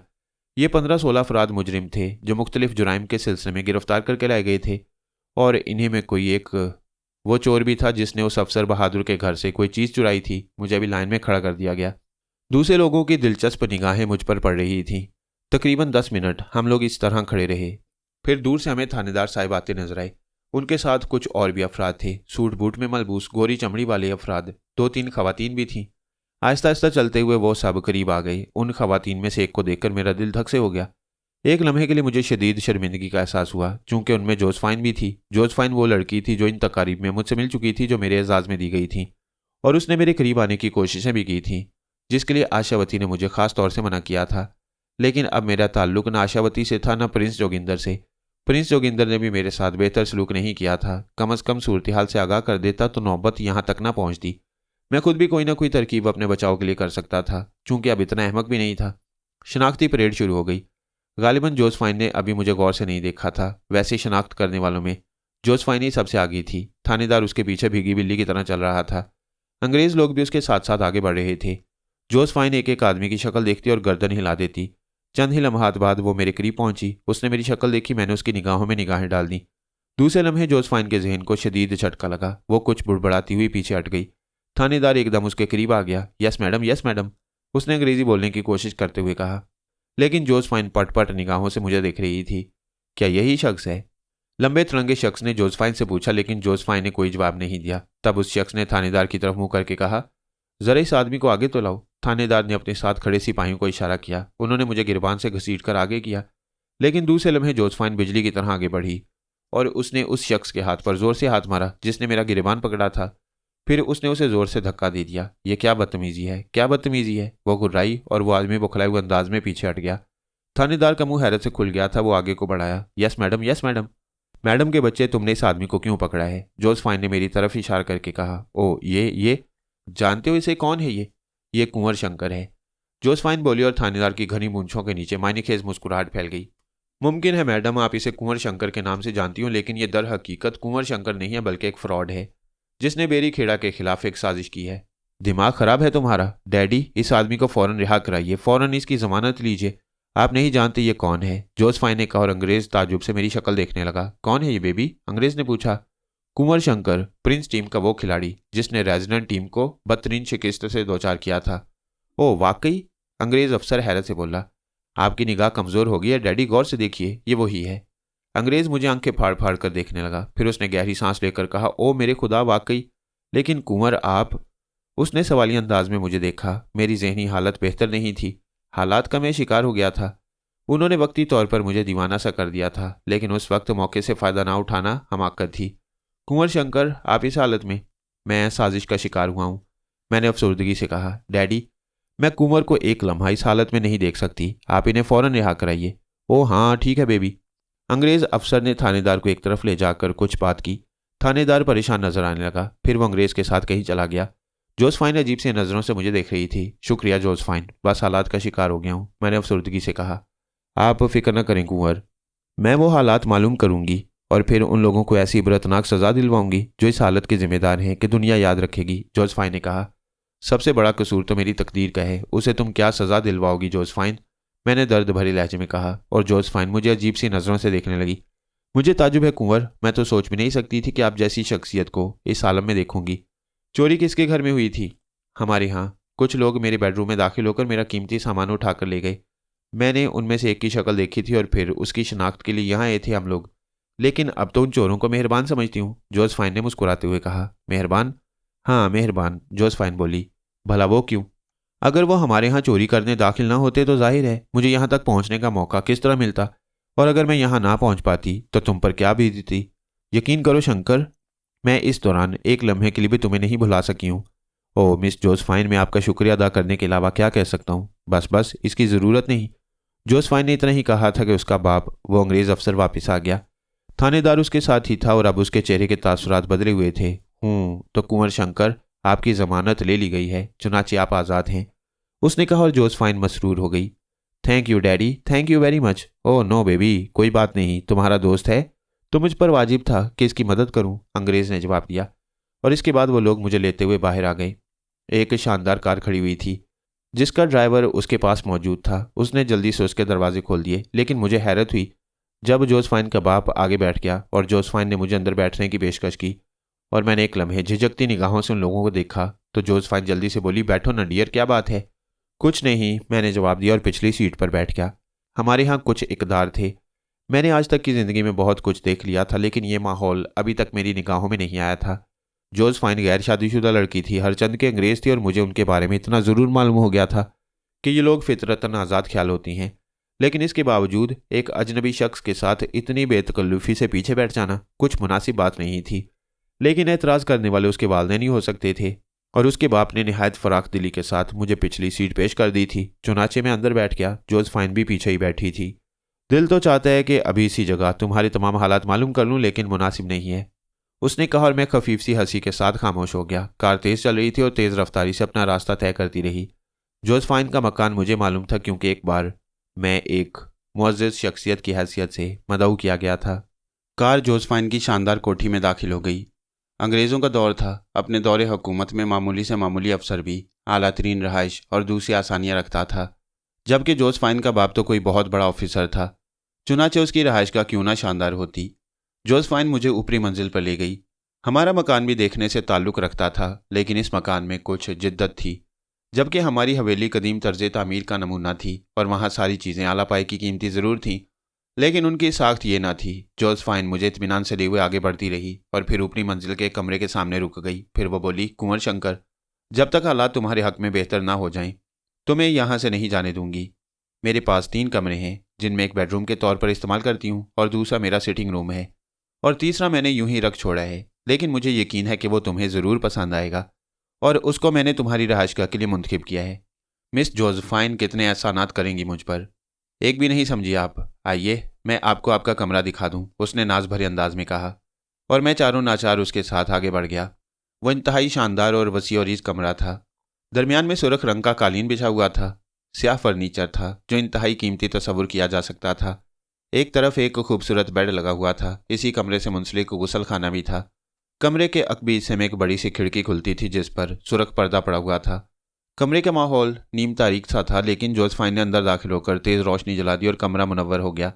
ये कमरा तुम्हारे शायान शान नहीं है कुंवर शंकर, लेकिन गुजारे वाली बात तो हो ही सकती है। अगर ये अल्फाज इनकसारी के हैं तो मुझे इन पर हंसी आनी चाहिए। मैंने कहा, क्यों? आप देख चुकी हैं जोज़फाइन कि मैं किस जगह से आया हूँ। क्या मतलब? थाने में तो ज़मीन पर बिछाने के लिए दरी भी ना थी। अरे अरे, मुझे शर्मिंदा कर रहे हैं आप। क्या इससे पहले के हालात मेरी निगाह में नहीं हैं? इससे पहले? मैंने लंबी सांस लेकर कहा। अरे छोड़िए, अच्छा ये बताइए आपके लिए क्या मंगाऊं? कितना अफसोस हो रहा है मुझे, कितना वक्त गुजारा आपने उस लॉकअप में। मैं नहीं जानता, मुझे कुछ याद नहीं, मुझे एहसास नहीं है। ओह, आप थके हुए हैं। आपको परेशान नहीं करूंगी, यूं करें आप गुस्ल कर लें, मैं आपके लिए लिबास भिजवाती हूँ। फिर हम चाय पियेंगे, चाय पीने के बाद आप आराम करें और मैं उस वक्त तक आपको परेशान नहीं करूंगी जब तक आप जहनी तौर पर पुरसकून नहीं हो जाते। मैंने कोई जवाब नहीं दिया। दर हकीकत इस वक्त मैं किसी किस्म की गुफ्तगू करने के मूड में नहीं था।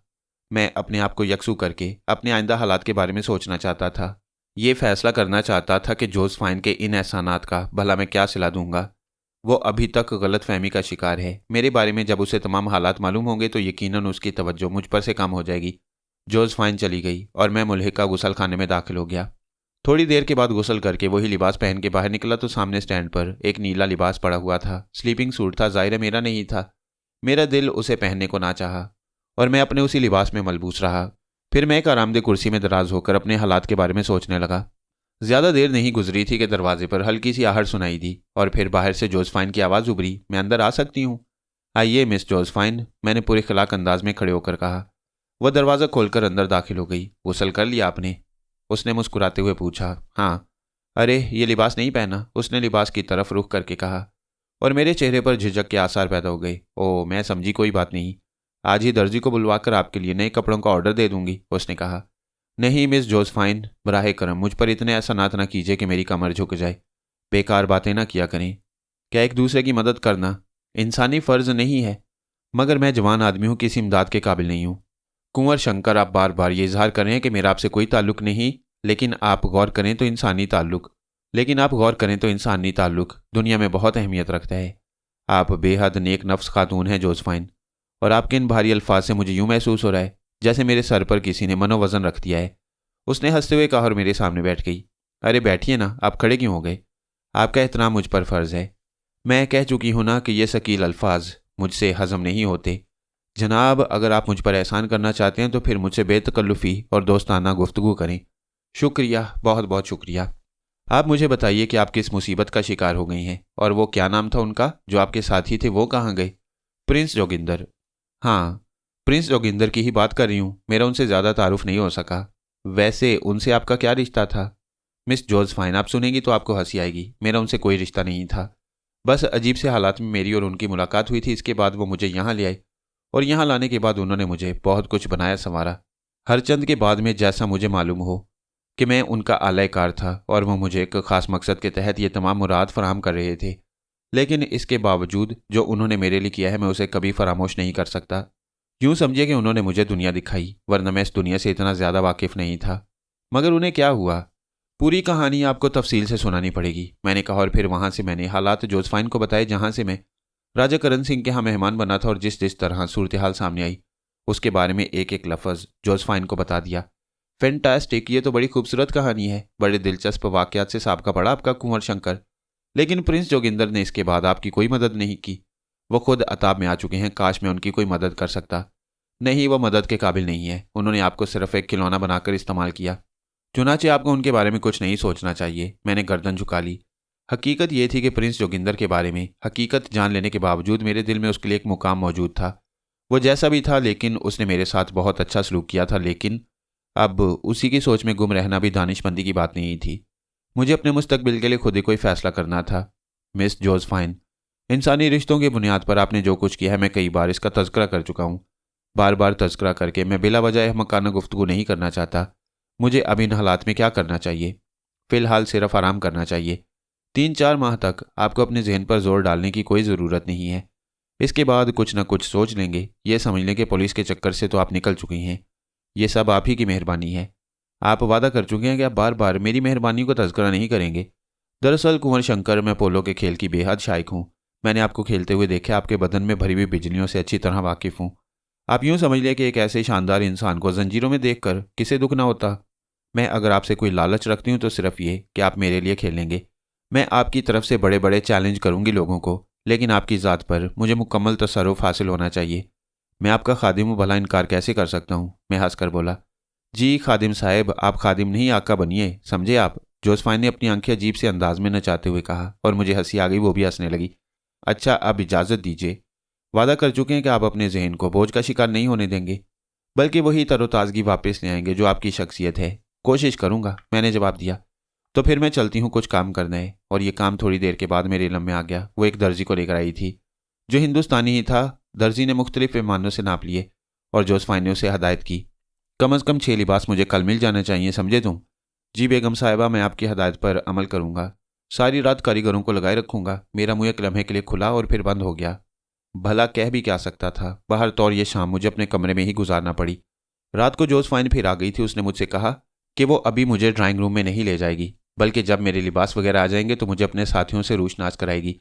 रात गुजर गई। दूसरी सुबह मैंने उसी कमरे में नाश्ता किया और फिर उस वक्त तकरीबन 12:30 बजे थे जब वो दर्जी मेरा लिबास लेकर आ गया।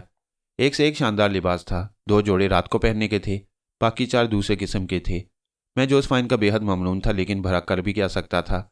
शाम की चाय पर उसने मुझे अपने घर वालों के सामने पेश किया। हैरत अंगेज बात यह थी कि किसी ने अब तक ये सवाल नहीं किया था कि वो मुझे यहाँ क्यों लाई है। बड़ा आज़ाद माहौल था।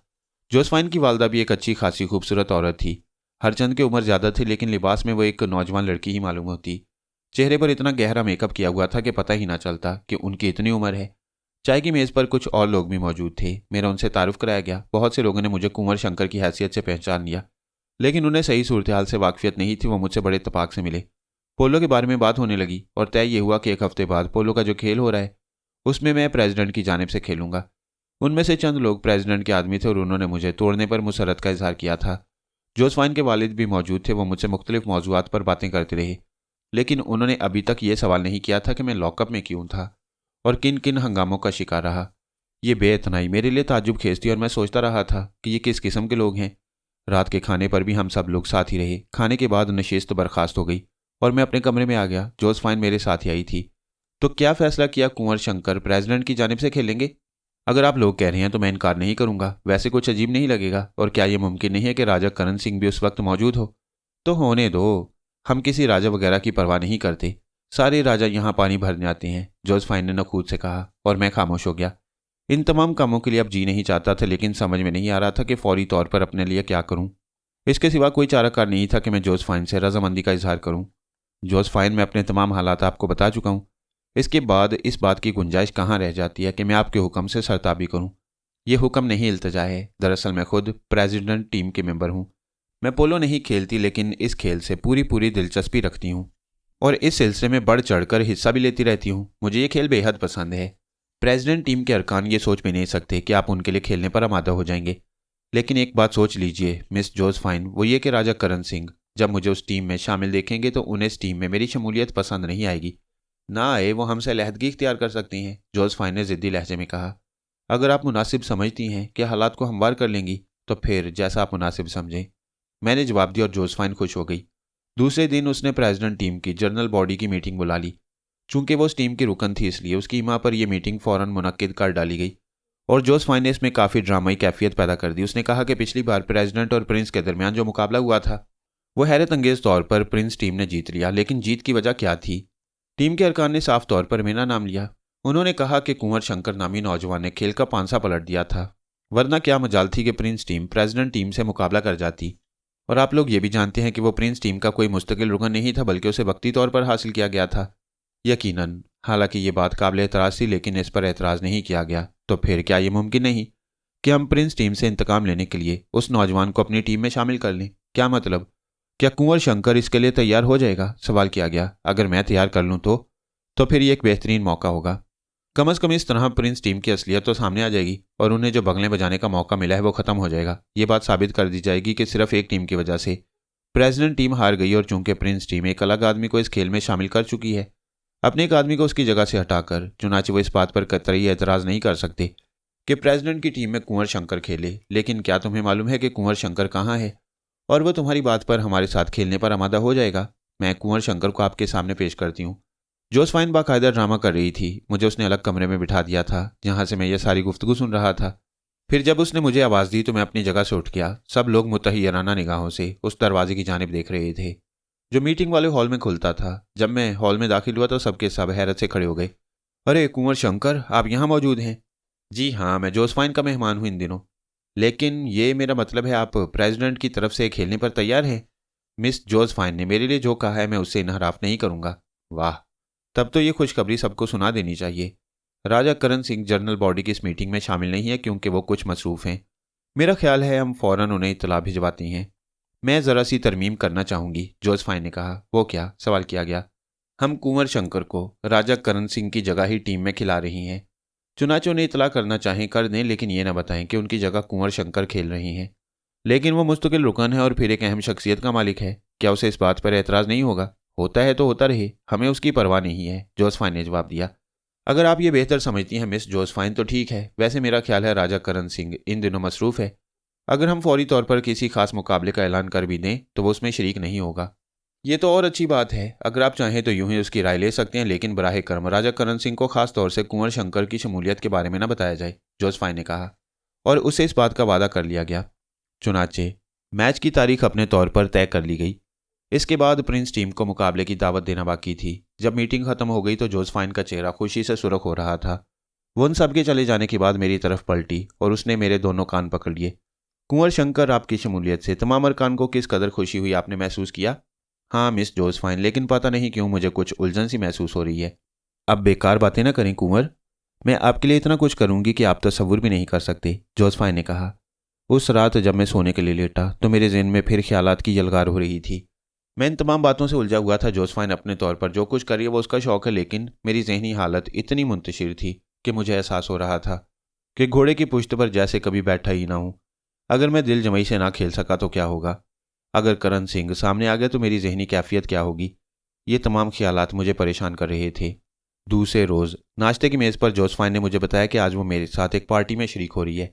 कुंवर शंकर की मौजूदा हैसियत का इल्म आम लोगों को नहीं था, बल्कि सिर्फ चंद ही खास लोग जानते थे। लेकिन मुमकिन है जिस पार्टी में शरीक हो रही हो वहाँ कुछ ऐसे लोग निकल आएँ जो मेरी असल हैसियत से वाकिफ़ हों। उस वक्त मेरी हैसियत क्या होगी? ख्वामखा तमाशा बन जाऊँगा। बड़े परेशान अंदाज में ये सब कुछ सोचता रहा। जोसफाइन ने अपने तौर पर तय कर लिया था कि मुझे उस पार्टी में शरीक होना है। शाम को 4 बजे उसने मेरे लिए एक नया सिला हुआ सूट मंगवाया और मेरे हजूर पेश कर दिया। आप ये सूट पहनकर चलेंगे कुंवर शंकर? और मैं परेशान निगाहों से उसे देखने लगा। क्यों, कोई एतराज़ है आपको? जोसफाइन ने पूछा। नहीं जोसफाइन, एतराज़ भला क्या हो सकता है? इससे पहले ये सब कुछ मेरे लिए बोझ था, आप मजीद बोझ मुझ पर लादती चली जा रही हैं। इसलिए कि आप मेरे दोस्त हैं, इसलिए कि आप प्रेसिडेंट टीम को इस बार फतह से हमकनार करने जा रही हैं, उसने जवाब दिया। और मैं उलझे उलझे से अंदाज में खामोश हो गया। शाम को उस पार्टी में मुझे उसके साथ जाना पड़ा। खुशकिस्मती की बात यह थी कि राजा करण सिंह या रानी आशावती उसमें मौजूद नहीं थी, वरना जहन और परागंदा हो जाता। पार्टी एक अंग्रेज़ लड़की की बर्थडे के ही सिलसिले में थी, लेकिन वहाँ जो कुछ हुआ वो मेरे लिए नाकाबिले बर्दाश्त था। मैं ज़्यादा मजहबी आदमी नहीं था, बचपन ही से इन हालात का शिकार हो गया था कि किसी भी सिलसिले की तरफ खास तौर से तवज्जो देने की मोहलत नहीं मिली थी। लेकिन पार्टी में ये सब कुछ मेरे लिए नाकाबिले बर्दाश्त था। एक अजीब सी शर्मिंदगी का एहसास हो रहा था। मैं जानता था कि यह सब मेरे मुआशरे और मेरे माहौल की बात नहीं है, लेकिन बर्दाश्त करना था। मैंने सोचा कि मैं इतना ही निकम्मा और नाकारा इंसान हूं कि दूसरे लोगों के हाथों खेलता रहूं, खास तौर से एक लड़की के हाथों। उसने बेशक मुझे पुलिस की दस्तरस से निजात दिलाई थी, लेकिन इसके बाद मेरी कोई शख्सियत ही ना रही तो ये कोई अच्छी बात नहीं थी।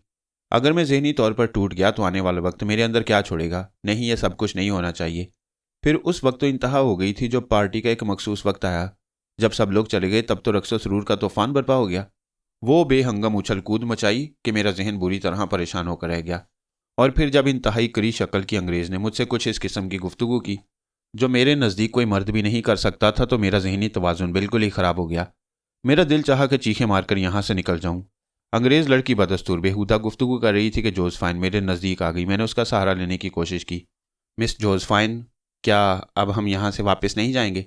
अभी नहीं, अभी तो बहुत देर है। जोसफाइन की आवाज़ लड़खड़ाई हुई थी। उसकी आंखों में एक ऐसी कैफियत थी जो इससे कबल मैंने कभी नहीं देखी थी।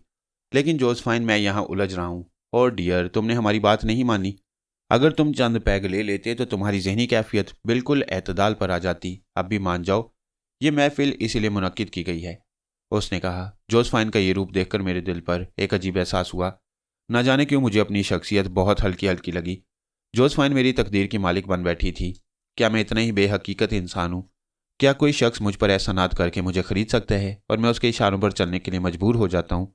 सच्ची बात तो यह है कि अगर गौर करता तो जोगिंदर भी ऐसी शख्सियत का मालिक था। उसने मेरे ऊपर एहसानात सिर्फ इसीलिए किए थे कि वह मुझे अपने मकसद के लिए इस्तेमाल करना चाहता था।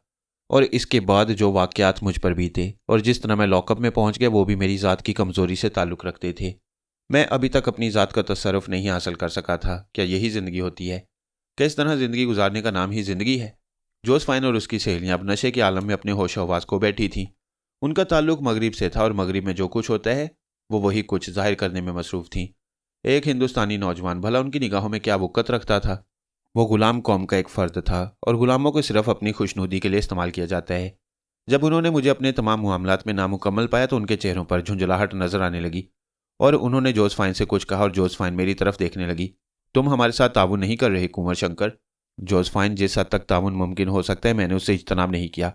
ओह, तुम एक ऐसे इंसान का किरदार अदा कर रहे हो जो चीख चीख कर कहना चाहता है कि वो सिर्फ हिंदुस्तानी है। मैं तुम्हारा मतलब नहीं समझा जोसेफाइन। तुम लोग जहनी तौर पर पसमानदा होते हो, कोई भी शायद तुम्हें बुलंद नहीं कर सकती। मिस जोसेफाइन, बुलंदियों का तस्वुर हमारी निगाहों में मुख्तलिफ है और आपकी निगाहों में मुख्तलिफ, मैंने तंजिया अंदाज में कहा। मत भूलो मिस्टर कुंवर शंकर कि मैं तुम्हें लॉकअप से निकाल कर लाई हूँ और यह भी हो सकता है कि तुम अपनी बकिया जिंदगी जेल में ही गुजार देते। जोसेफाइन नशे की तरंग में तमाम आदाब व इखलाक भूल गई। मैं चौंक कर उसकी शक्ल देखने लगा। फिर मैंने मध्यम लहजे में कहा, हाँ मिस जोसेफाइन, इस बात के इम्कानात तो थे। तो फिर इसके बाद तुम मेरी मलकियत हो, लेकिन तुम मेरी तौहीन कर रहे हो। यह आपने गलत सोचा। मैं सारी जिंदगी जेल में गुजार लेना पसंद करता, लेकिन आपकी मलकियत में किसी तौर नहीं बन सकता। ओह, तुम काला आदमी, तुम इस काबिल नहीं हो कि तुम्हें मुंह लगाया जाए। जाओ यहां से, बाहर जाकर बैठो, गेट आउट, उसने कहा और मैं हैरानी से उसे देखने लगा। फिर आहिस्ता कदमों से चलता हुआ बाहर निकल आया। जोसेफाइन ने मेरी तकदीर का फैसला कर दिया था। हालांकि वो नशे के आलम में थी, आम हालात में वो इतना घटिया नहीं साबित हुई थी, लेकिन जो शख्सियत ज़रा सी पीकर इस कदर बहक जाए और इखलाकी आदाब से इस कदर आरी हो जाए, उस पर किस तरह भरोसा किया जा सकता है। और सच्ची बात तो ये थी कि मैं किसी औरत के टुकड़ों पर पड़े रहना पसंद नहीं करता था। प्रिंस जोगिंदर की बात दूसरी थी। मुझ पर ऐसी वहशत सवार हुई कि मैं उसी वक्त वहां से निकल आया। जोसेफाइन ने कहा था कि मैं बाहर बैठकर इंतजार करूं, लेकिन मैंने उसकी शक्ल पर लानत भेजी थी। मैं तो एक लम्हा भी यहां रुकने का रवादार नहीं था। चुनाचे मैं बाहर निकल आया। बाहर माहौल पर गहरा सन्नाटा तारी था। दिल्ली की सड़कें सुनसान पड़ी हुई थीं। कभी कभी कोई इक्का दुक्का गाड़ी आती जाती नजर आ जाती। कभी तांगा गुजरता तो घोड़े की दौड़ने की आवाज़ें रात के सन्नाटों को चीरती हुई अजीब सी महसूस होती थीं। मैंने अपना कोट उतार कर वहीं फेंक दिया, टाई खोलकर एक तरफ डाल दी जो गुलामी का निशान थी। मैं इस गुलामाना लिबास से भी निजात हासिल करना चाहता था, लेकिन इस वक्त इसका मौका नहीं था। मुझे खुद कुछ करना था, खुद ही मुझे अपने बारे में सोचना था। अब मैं इन हालात से दोबारा गुजर नहीं सकता था जो आज तक मुझ पर मुसल्लत रहे थे। बेशक मैं अपनी दुनिया खुद ही बनाना चाहता था। चुनाचे मैं चलता रहा। मंजिल का कोई तयन नहीं था आने वाले वक्त के लिए। मैंने कोई फैसला नहीं किया था। बस मैं कोई ऐसी जगह हासिल करना चाहता था जहां अपनी मर्जी के मुताबिक ज़िंदगी गुजार सकूं। ज़िंदगी के बारे में जो कुछ सोचा था उसकी तकमील का इम्कान तो अभी दूर दूर तक नजर नहीं आता था, और इसकी वजह यह थी कि हालात मेरा साथ नहीं दे रहे थे। ज़हनो दिल पर एक अजीब सी बहरानी कैफियत तारी हो गई। चलते चलते मुझे जामे मस्जिद नजर आई और सिर्फ थोड़ी देर के लिए मैं उसकी जानिब बढ़ गया। जामे मस्जिद की सीढ़ियों पर बैठकर मैंने तने तनहा अपने माजी हाल और मुस्तकबिल पर निगाह दौड़ाई। दूर दूर तक रोशनी की कोई किरण नहीं थी। मैं इस तरह बेयारो मददगार था कि सोचकर खुद पर अफसोस होता था, लेकिन आहिस्ता आहिस्ता मेरा दिलो दिमाग मेरे काबू में आता गया। अब मैं बच्चा तो नहीं हूँ। इस दुनिया में करोड़ों अफराद जिंदगी गुजार रहे हैं। उनमें ना जाने कितने होंगे जो मेरी तरह लावारिस और बेबस होंगे।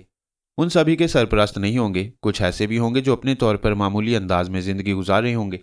मैंने अब तक ऐसे लोगों पर निगाह नहीं की थी, लेकिन जब गौर किया तो मुझे याद आए वो बेशुमार बच्चे जो सड़कों पर, फुटपाथों पर छोटी मोटी चीज़ें बेचते फिरते हैं। इतनी इतनी सी उम्र के बच्चे के जिन्हें इस उम्र में सिर्फ वालिदैन की तवज्जो की ज़रूरत होती है, फुटपाथों पर पेट के मसाइल हल करते फिरते हैं। बेचारे जिंदगी के मुसाइब तले अपनी उम्र से बढ़कर काम करते हैं। क्यों? आखिर क्यों?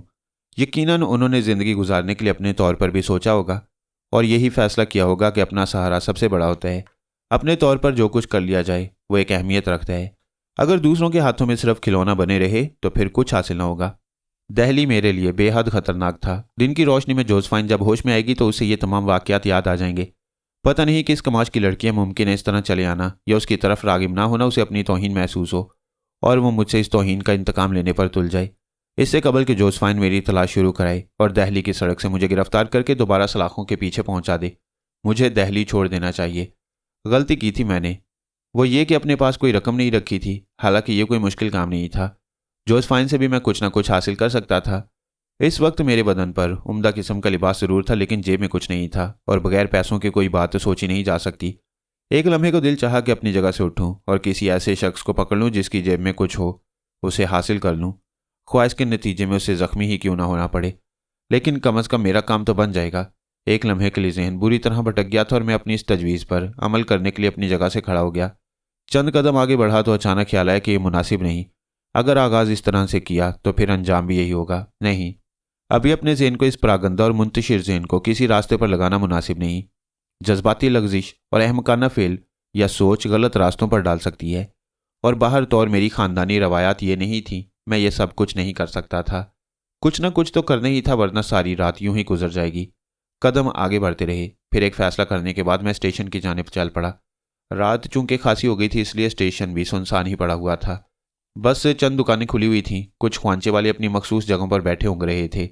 गालिबन अभी कोई ट्रेन नहीं आने वाली थी, वरना वो मुस्ताद होते। कहाँ जाऊं? मैंने अपने जहन से सवाल किया, लेकिन इस सवाल का जवाब मेरे पास नहीं था। एक बेंच पर बैठकर मैंने टिमटिमाती हुई रोशनियों पर निगाहें जमा दी। न जाने कितना वक्त इसी तरह गुजर गया। फिर ख्वांचों वालों में जिंदगी पैदा हो गई। दूर दूर तक किसी ट्रेन का पता नहीं था, लेकिन ये लोग इस तरह तैयारियां कर रहे थे जैसे वो मसरूफ होने वाले हों। मैंने अंदाजा लगा लिया कि कोई ट्रेन आने वाली है। इन तमाम लोगों को ट्रेन के औकात पता होती हैं। मेरा यह अंदाज़ा दुरुस्त ही निकला। ज़्यादा देर नहीं गुजरी थी कि बहुत दूर से इंजन की रोशनी नजर आई और फिर आहिस्ता आहिस्ता ट्रेन की गिड़गिड़ाहट सुनाई देने लगी। ख्वांचे वाले अपने अपने ख्वांचे संभाल कर ट्रेन के बिल्कुल किनारे पर आ गए। मेरे दिल में एक हुक सी उठी, काश मैं भी इस ट्रेन से सफ़र कर सकता। अगर मैं यहाँ से निकलने की जद्दोजहद करता हूँ तो फिर ये ट्रेन जहाँ से आ रही है और जहाँ जा रही है, मुझे इसका सहारा लेना होगा। टिकट नहीं था मेरे पास, लेकिन जो होगा देखा जाएगा। लाखों अफराद बिला टिकट सफ़र करते हैं। जहाँ तक जा सका चला जाऊँगा और जहाँ मौका मिला उतर जाऊँगा कि कम अज़ कम दहली से निजात मिल जाएगी। ट्रेन प्लेटफॉर्म पर पहुंच गई और ख्वांचे वालों की सदाएं सुनाई देने लगीं। कंपार्टमेंट्स में रोशनियां हो रही थीं, लोग उतर रहे थे, चढ़ रहे थे। मैंने कुल्ली से इस ट्रेन के बारे में मालूम किया तो पता चला 40 मिनट यहाँ रुकेगी। 40 मिनट बहुत होती हैं। मैं एक एक कंपार्टमेंट में झांकने लगा। मैं सोच रहा था कि मेरे लिए कौन सी जगह मुनासिब होगी। थर्ड क्लास के कंपार्टमेंट में अमूमन लोग सो रहे थे। जो नए सवार हुए थे वो अपने लिए बैठने की जगह तलाश कर रहे थे। इतना हंगामा था कि मेरा दिल बैठने लगा। मैं किसी थर्ड क्लास कंपार्टमेंट में सफ़र नहीं कर सकता था, और फिर जब बिला टिकट सफ़र ही करना था तो क्यों ना फर्स्ट क्लास में किया जाए, ताकि थाने में बंद होने में भी मज़ा आए। मैंने इस सिलसिले में अपनी पसंद की तलाश शुरू कर दी और फिर एक कंपार्टमेंट मुझे पसंद आ गया, लेकिन अभी उसमें सवार होना मुनासिब नहीं था। खुली खिड़की से एक उधेड़ उम्र का शख्स बाहर झांक रहा था। बाकी खिड़कियां खाली पड़ी थीं। ताज्जुब की बात थी कि इस पूरे कंपार्टमेंट में एक ही आदमी था। मैंने दिल ही दिल में सोचा। काफ़ी देर तक मैं उसके गिर्द चकराता रहा और बार बार प्लेटफॉर्म पर लगी हुई बड़ी घड़ी में वक्त देखता रहा। और फिर जब ट्रेन ने विसल दी तो मैं उस कंपार्टमेंट में सवार होने के लिए तैयार हो गया। दूसरी विसल हुई और ट्रेन आहिस्ता आहिस्ता रेंगने लगी। मैंने इधर उधर देखा। कुर्बो जवार में रेलवे डिपार्टमेंट का कोई शख्स नजर नहीं आ रहा था। रेलवे गार्ड अपने डिब्बे में सवार हो चुका था। चुनाचे मैं भी खामोशी से ट्रेन पर सवार हो गया। फर्स्ट क्लास कंपार्टमेंट के सामने के हिस्से में एक छोटी सी तकरीबन 2.5 फुट चौड़ी गैलरी सी बनी हुई थी। उसके बाद दरवाज़ा था और दूसरे हिस्से में खिड़कियां नजर आ रही थी, लेकिन अब उन खिड़कियों पर पर्दा डाल दिया गया था। वो आदमी जो बाहर झांक रहा था अंदर चला गया। मैं अब इतनी जुर्रत तो नहीं कर सकता था कि अंदर चला जाता। वहीं गैलरी में ही एक जगह बैठ गया। ट्रेन आहिस्ता आहिस्ता रफ्तार पकड़ती जा रही थी। चूंकि रात का वक्त था इसलिए ज़्यादा हंगामा नहीं था। मैं वहीं बैठकर ऊँगने लगा। जहन अब सोता जा रहा था। थोड़ी देर इसी तरह गुजर गई और इसके बाद मैं नीम गनूदा सी कैफियत में वहीं गठरी बनकर लेट गया। वक्त आहिस्ता आहिस्ता गुजरता रहा। उस वक्त रात का न जाने कौन सा पहर था। ट्रेन बदस्तूर फराटे भर रही थी। चारों तरफ उकालम तारी था कि मेरे कानों में एक आवाज़ उभरी। कोई मुझे झंझोड़ रहा था। मैंने बौखलाए हुए अंदाज में आंखें खोल दी। मुझे झंझोड़ने वाला वही उधेड़ उम्र आदमी था। उसके चेहरे पर वहशत नजर आ रही थी। हलक से कराहें निकल रही थी। मैं चौंक कर सीधा हो गया और फिर उठकर बैठ गया। हे भगवान, मैं मर रहा हूँ, मैं मर रहा हूँ, मेरी मदद करो, मेरी मदद करो बच्चे, मेरी सहायता करो। बोलो बाबा, क्या बात है, क्या बात है? मैं मुजस्सम हमदर्दी बन गया। मुझे दिल का दौरा पड़ा है, सख्त तकलीफ है मुझे, मेरी मदद करो। ओह आइए आइए। मैंने उसे सहारा दिया और बाजुओं के सहारे उसे उठाकर अंदर ले आया। अंदर लाकर मैंने उसे एक काउच पर लिटा दिया और उसके सीने की आहिस्ता आहिस्ता मालिश करने लगा। पानी पानी, मुझे पानी पिला दो, उसने कहा। मैंने इधर उधर देखा। थोड़े फासले पर एक थर्मस रखा हुआ था। मैं उसकी जानिब दौड़ गया। थर्मस में ठंडा पानी मौजूद था। मैंने जल्दी से थर्मस के ढक्कन में पानी निकाला और सहारा देकर उधेड़ उम्र के आदमी को पानी पिलाया। वो गहरी गहरी सांसें ले रहा था। कहाँ दर्द है? मैंने पूछा। यहाँ यहाँ यहाँ पर, उसने अपने दिल पर हाथ रखते हुए जवाब दिया। मेरे पास उस वक्त कोई ऐसा जरिया नहीं था जिसके जरिए मैं उसके दर्द को रफा कर सकता। चुनाचे परेशान निगाहों से इधर उधर देखने लगा। थोड़ा सा पानी और पिलाओ, थोड़ा सा पानी और पिलाओ, उसने कहा और मैंने जल्दी से उसे पानी पिलाया। फिर मैंने महसूस किया कि उसकी हालत किसी हद तक एतदाल पर आती जा रही है। मैं बदस्तूर उसकी मालिश करता रहा, वो आंखें बंद के कराहता रहा और फिर आहिस्ता आहिस्ता पुरसुकून हो गया। मुझे खौफ हुआ कि कहीं उसकी ये खामोशी कुछ और मायने न रखती हो। चुनाचे मैंने उसे आहिस्ता से आवाज़ दी, बाबा बाबा, और उसने आंखें खोल दी। अब कैसी तबीयत है? बेटा अब काफ़ी ठीक हूँ, अब खासी बेहतर है मेरी हालत। ओह, अगर आपको ज़्यादा तकलीफ महसूस हो रही हो तो मैं गाड़ी रोकने की कोशिश करूँ? नहीं बेटा, गाड़ी रोकने से क्या होगा? क्या होगा गाड़ी रोकने से? मुमकिन है बाबा रेलवे के अमले के लोग आपकी मदद कर सकें। नहीं, अब मैं काफ़ी ठीक हूँ, बूढ़े आदमी ने कहा और मैं खामोश हो गया। बेटा तुम जो मेरी सीने की मालिश कर रहे हो, इससे काफ़ी फ़ायदा हुआ है। मैं काफ़ी सुकून महसूस कर रहा हूँ, उसने कहा। तो फिर आप आराम से लेटे रहें बाबा, मैं मालिश करता हूँ। तुम्हें तकलीफ होगी बेटा? कैसी बातें कर रहे हैं बाबा आप? आपकी ज़िंदगी हर चीज़ से ज़्यादा कीमती है। भगवान तुम्हें सुखी रखें, उधेड़ उम्र शख्स ने कहा और खामोश हो गया। मैं हल्के हाथ से उसकी मालिश करता रहा और थोड़ी देर के बाद मैंने उसके चेहरे पर सुकून के आसार पाए। रात आहिस्ता आहिस्ता बीतती जा रही थी। बूढ़ा अब शायद गाफिल हो गया था। फिर सुबह की रोशनी फूटने लगी और उस वक्त मैं नहीं जानता कि वक्त क्या हुआ था जब बूढ़े ने आंखें खोल दी। वो मुझे देखकर पहचानने की कोशिश करता रहा और फिर चौंक पड़ा। फिर उसने सरासीमा निगाहों से अपने सामान की जानिब देखा और फिर उसके चेहरे पर शर्मिंदगी के से आसार नजर आने लगे। मैं उसकी ये सारी कैफियत नोट कर रहा था। पता नहीं उसके जहन में क्या ख्याल था।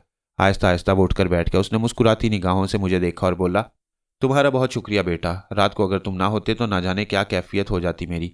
मैंने क्या किया है बाबा? कुछ भी तो नहीं किया, मैंने कहा। नहीं बेटे, तुमने जो कुछ किया है वो मेरे दिल में है। मैं जानता हूँ तुमने मेरा कितना साथ दिया है। नहीं बाबा, ये मेरा फ़र्ज़ था, इसमें तशक्कर की कोई बात नहीं है भी बेटा और नहीं भी है। लेकिन बुरे वक्त में इंसान को इंसान का सहारा ही काफ़ी होता है। मैं जंजीर खींच सकता था लेकिन बदहवासी के आलम में यही मुझे सूझी कि कोई इंसान मेरे पास हो। ताज्जुब की बात है कि आप इस कंपार्टमेंट में तन्हा सफ़र कर रहे हैं। हाँ, बस ये इत्तेफाक की बात है। कुछ सवारियां थी मेरे साथ जो दिल्ली से पहले उतर गई थीं। दिल्ली में भी कोई इस डिब्बे में सवार नहीं हुआ, मगर तुम बाहर गैलरी में क्यों बैठे हुए थे? बस बाबा ऐसे ही, मैंने जवाब दिया और बूढ़ा मुझे देखने लगा। एक बात कहूँ बेटा, बुरा तो नहीं मानोगे? बूढ़े ने पूछा। नहीं बाबा, कहिए।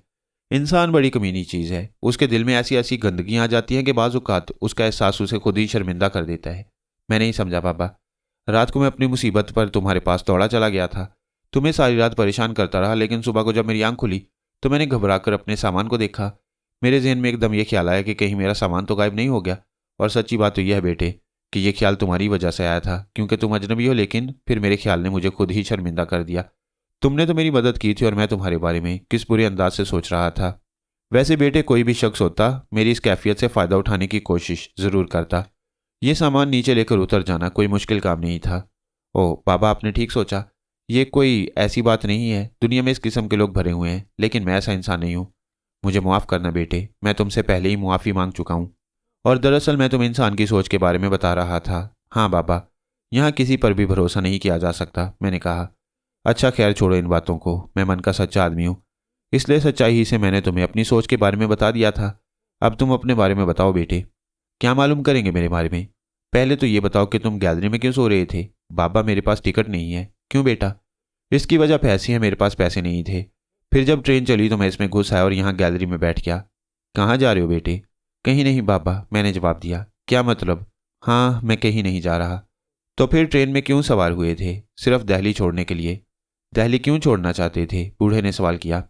इसलिए कि इस शहर से मुझे नफरत हो गई है। वजह? बस कुछ ऐसे ही हालात मुझे यहाँ पेश आए थे बाबा। खूब, तुम्हारे माता पिता दिल्ली में ही हैं? नहीं, फिर कहाँ हैं? आसमान पर, मैंने जवाब दिया। हाँ, वो मर चुकी हैं, मैं गमज़दा लहजे में बोला। ओह। बूढ़ा अफसोस से गर्दन हिलाने लगा, फिर बोला, मुझे बहुत दुख हुआ बेटा। तुमने थोड़ी सी देर में मेरे दिल में अपना एक मुकाम बनाया है और तुम्हारी इस महरूमी को महसूस करके मुझे बड़ा दुख महसूस हुआ है। बाबा, अब तो आदत पड़ गई है, मैंने कहा और बूढ़ा पुरख्याल निगाहों से मुझे देखने लगा। हाँ बेटा, ये वक्त तो सब पर ही आता है। और तुम्हारे दूसरे बहन भाई, रिश्ते नातेदार, अब इस दुनिया में कोई नहीं है मेरा बाबा। मैं इस दुनिया में तन्हा हूँ। ओह, बड़ा दुख हुआ बेटा तुम्हारी ये बातें सुनकर। चेहरे से किसी भले खानदान के लगते हो। नाम क्या है तुम्हारा? मैंने एक लम्हे के लिए सोचा अपना असली नाम बताने से कोई फायदा नहीं था। कुंवर शंकर का नाम मेरे जहन में गूंजा और मैंने आहिस्ता से कहा, शंकर। ओह, हिंदू हो, ये अच्छी बात है। मेरा नाम अमरनाथ है, बूढ़े ने जवाब दिया और मुझे खुशी हुई कि इत्तफाकिया तौर पर मेरे मुंह से शंकर का नाम निकल गया, वरना शायद मैं इस बूढ़े की हमदर्दियां भी खो बैठता। मैंने उसका सामान लेकर नीचे उतरने की कोशिश नहीं की थी और ना ही मैंने इस बारे में सोचा था। लेकिन इतना मैंने अंदाज़ा ज़रूर लगा दिया था कि दुनिया में बिल्कुल ही सीधा सच्चा बनकर वक्त गुजारा नहीं जा सकता। मेरी असली शख्सियत मस्क हो चुकी है और उसे उस वक्त ही सामने आना चाहिए जब वो अपनी असल हैसियत में सामने आ जाए, और ये वक्त अभी दूर था। बूढ़ा खामोश होकर कुछ सोचने लगा, फिर उसने सवाल किया, लेकिन बेटा, दिल्ली से तुम्हें नफरत क्यों हो गई? दिल्ली तो बहुत अच्छी जगह है। बस बाबा, जहाँ अपना कोई मौजूद ना हो, जहाँ कदम कदम पर यह एहसास पैदा हो कि यहाँ तन्हा और लावारिस हो, तो फिर इस जगह से नफरत हो ही जाती है। अच्छा अच्छा, तो अब कहाँ जाने का इरादा था? मैंने कहा ना बाबा, हालात से घबरा कर इस ट्रेन में सवार हो गया था। सोचा था कि जहाँ तकदीर ले जाएगी वहाँ चला जाऊँगा। बगैर टिकट हूँ, गिरफ्तार भी हो सकता था, लेकिन इस तरह कम से कम दिल्ली तो छूट जाती। एक बात पूछूं बेटा, बुरा तो नहीं मानोगे? आप पूछते जाइए बाबा, मेरे अंदर बुरा मानने की हिस्स खत्म हो चुकी है, मैंने कहा। अरे नहीं नहीं, ये बात नहीं। अच्छा छोड़ो, जाने दो। नहीं बाबा, पूछ लीजिए, इसमें उलझन की क्या बात है? बेटा, कोई ऐसा जुर्म तो नहीं किया जिसकी वजह से तुम्हें भागना पड़ा हो? नहीं बाबा, मैंने ऐसा कोई जुर्म नहीं किया। ठीक है, मुझे तुम्हारे चेहरे पर सच्चाई नजर आ रही है। मेरे साथ दोनामाची चलोगे? मेरे बाल बच्चे वहीं पर हैं।